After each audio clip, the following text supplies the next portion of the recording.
Lotto Cluster's Take on U.S. History, Lesson 2, The Progressive Tax. The Gilded Age and Monopolies.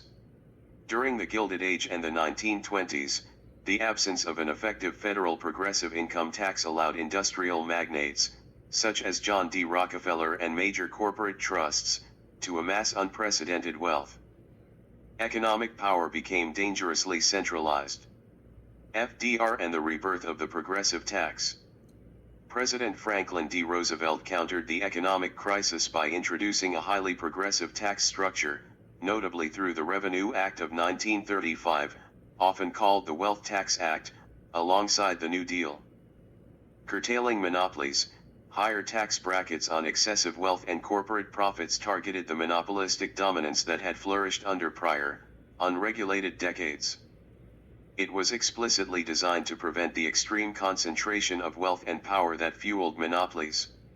Creating the middle class, revenue generated from these taxes funded the New Deal, a massive public works programs, putting millions of Americans back to work, raising wages, and building the foundation of the modern American middle class by providing economic security and purchasing power to everyday citizens. Socio-economic protections. The New Deal established critical lasting safeguards, including Social Security, federal minimum wage laws, and foundational labor regulations aimed at protecting worker health and safety. Building infrastructure.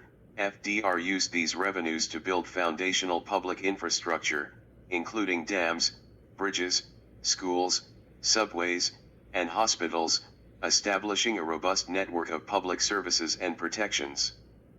The Golden Age of Infrastructure, Eisenhower, JFK, and the infrastructure boom. The mid-20th century marked the peak of the progressive tax era, with top marginal tax rates remaining above 90% during the Eisenhower administration. It sustained American growth for the next few decades. Eisenhower's interstate highway system. President Dwight D. Eisenhower utilized these high progressive tax revenues to launch the Federal Aid Highway Act of 1956, constructing the vast interstate highway infrastructure that fundamentally modernized American commerce, national defense, and travel. JFK and the space program. Tech advances. Under President John F. Kennedy, this fiscal framework continued to fund national ambitions, fueling the space program, NASA, and driving major, long-lasting scientific and technological innovations. This era demonstrated that progressive taxation could directly fuel historic technological advancements and top-tier public infrastructure. Eisenhower's warning, the military-industrial complex. In his 1961 farewell address, Eisenhower famously issued a stark warning regarding a new kind of monopoly, the military-industrial complex.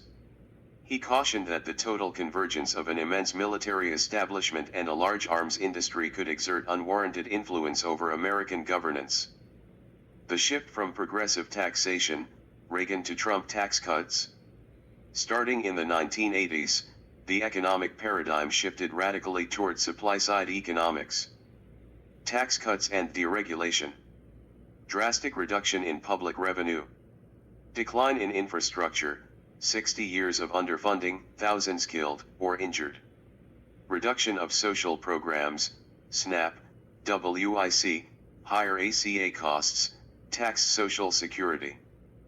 The Reagan tax cuts. President Ronald Reagan drastically lowered the top marginal income tax rate from 70% down to 28%. Critics argue this began a 60-year trajectory of underfunding public goods. Trump's tax cuts 2017. This act significantly lowered corporate tax rates and top individual brackets.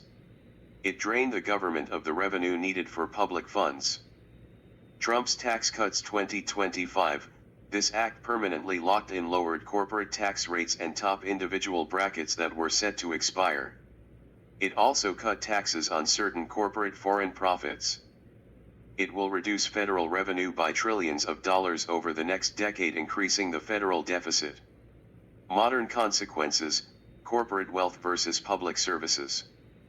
While progressive tax rates drastically decreased, a new generation of monopolies such as Amazon, Meta, and Tesla/X accumulated unprecedented personal and corporate fortunes. Note: we're right back to the 19th century, the Gilded Age, where many historians viewed it as a period of rampant corruption or inequality. Donald Trump has repeatedly made positive comments about the Gilded Age, explicitly praising the era's reliance on high tariffs and lack of federal income tax to generate vast national wealth. Again, economic power has become dangerously centralized. And again, industrial magnates, such as Jeff Bezos, Elon Musk, and other major corporate trusts have amassed unprecedented wealth. The result of both times that tariffs were implemented 1890 and 1930 have resulted in high unemployment, up to 25%, poverty, including starvation, and a depression, massive evictions, soup kitchens. Republican President Hoover's 1930 tariffs significantly exacerbated the Great Depression and indirectly cultivated the global instability that led to World War II. Here we go again.